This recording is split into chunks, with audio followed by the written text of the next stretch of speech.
Hi kids, welcome to episode 2 of the Showstoppers, over the top 5. This week, we're going to go down the first ever definitive list of the greatest supervillains of all time.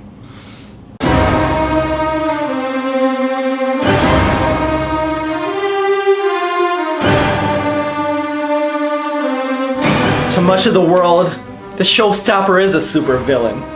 The Showstopper is the ultimate supervillain. But in reality, just read the Showstopper lifestyle and you'll see there's a superhero, a Showstopper, that lies within each and every one of us.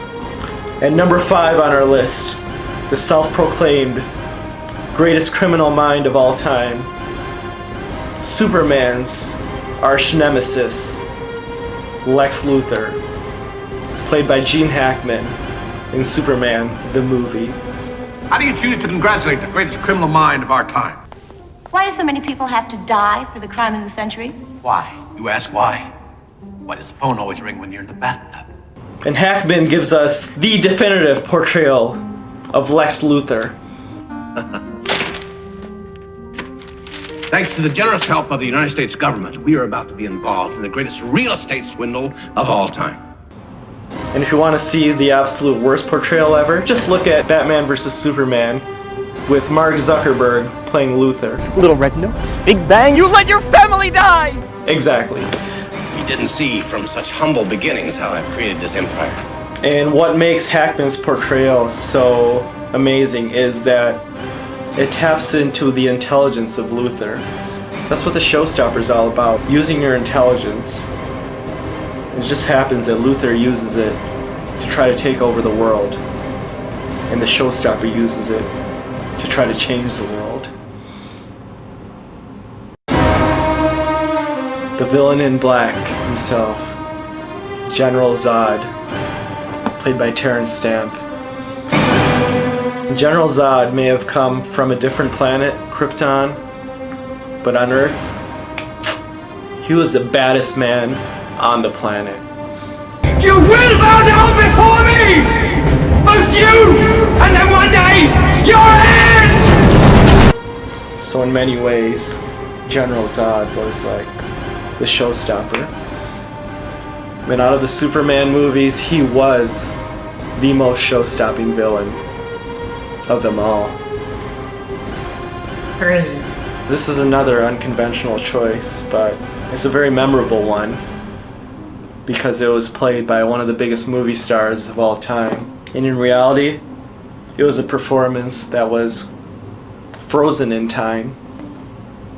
It was Arnold Schwarzenegger as Mr. Freeze in Batman vs. Robin. I know.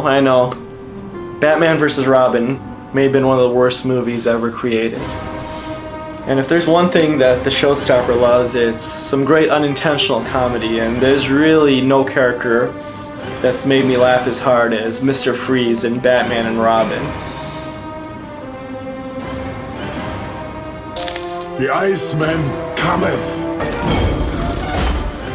His name is Bane. A laundry service that delivers! Wow!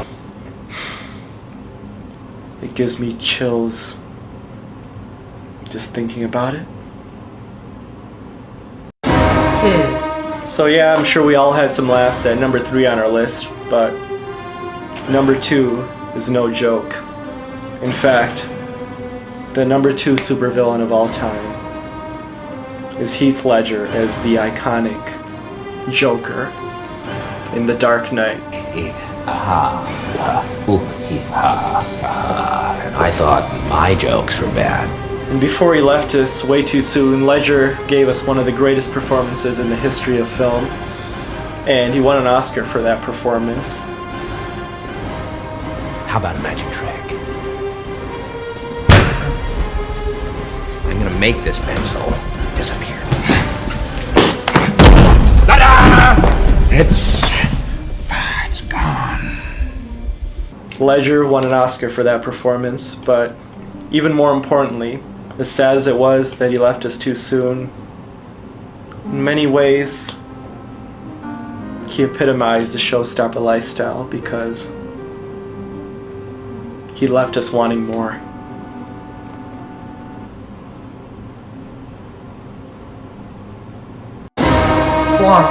Speaking of being gone too soon and leaving us wanting more, which brings us to number 1 on the definitive top 5 list of the greatest supervillains of all time. This might be the toughest decision of the showstopper's life. Who can be the greatest supervillain of all time? Well, they say every superhero needs a supervillain, but it's not often that a supervillain makes a superhero. In fact, I can only think of it happening once, and it was in the movie Spider-Man. And who was the supervillain that Peter Parker fought that led him to become Spider-Man?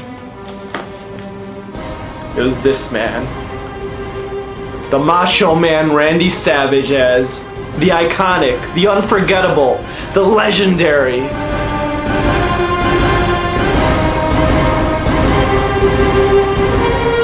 Bonesaw McGraw. Bonesaw is ready! The greatest supervillain of all time. Yeah, sure, you might be laughing, but look back at the movie. Please lock the cage doors at this time. Hey, listen! Some kind of mistake. I didn't sign up for a cage match! Hey! Unlock the thing! Take the chain off! Hey, Freak Show! You're going nowhere! I got you for 3 minutes! 3 minutes of heat time! And those 3 minutes changed Peter Parker's life forever, and within those 3 minutes he really discovered his inner superhero, and that's how he became Spider-Man, one of the most iconic superheroes of all time. In many ways, Bonesaw McGraw reminds me of the story of the Showstopper because former Intercontinental Champion of the World, Macho Man Randy Savage. Nothing means nothing! Nothing means nothing. Nothing means nothing. What do you mean by that? I'm talking about all the way to the top, yeah. Unjustifiably in a position that I'd rather not be in. But the cream will rise to the top, oh yeah. Randy Savage was my childhood hero, and he was one of the reasons that I became inspired to become the Showstopper. So it's because of Bonesaw McGraw, the Macho Man Randy Savage, that the world has Spider-Man and the world has the Showstopper. And that's why the greatest supervillain of all time is Bonesaw McGraw. Thank you, kids, for joining me on episode 2 of the Showstoppers Over the Top 5. Tune in next week, and we're going to go on to another one of the Showstoppers' favorite film genres, the top 5 Disney movies of all time. Will Finding Dory make this list? Tune in next week to find out. Click that like button and subscribe for all the show-stopping content. I'm your host, Shawn Valentino, the Showstopper. Out. You say you love me like a brother. Well, listen to this, Hulk Hogan. I hate you. I hate your guts. And that's what's gonna be left all over the mat after WrestleMania 5.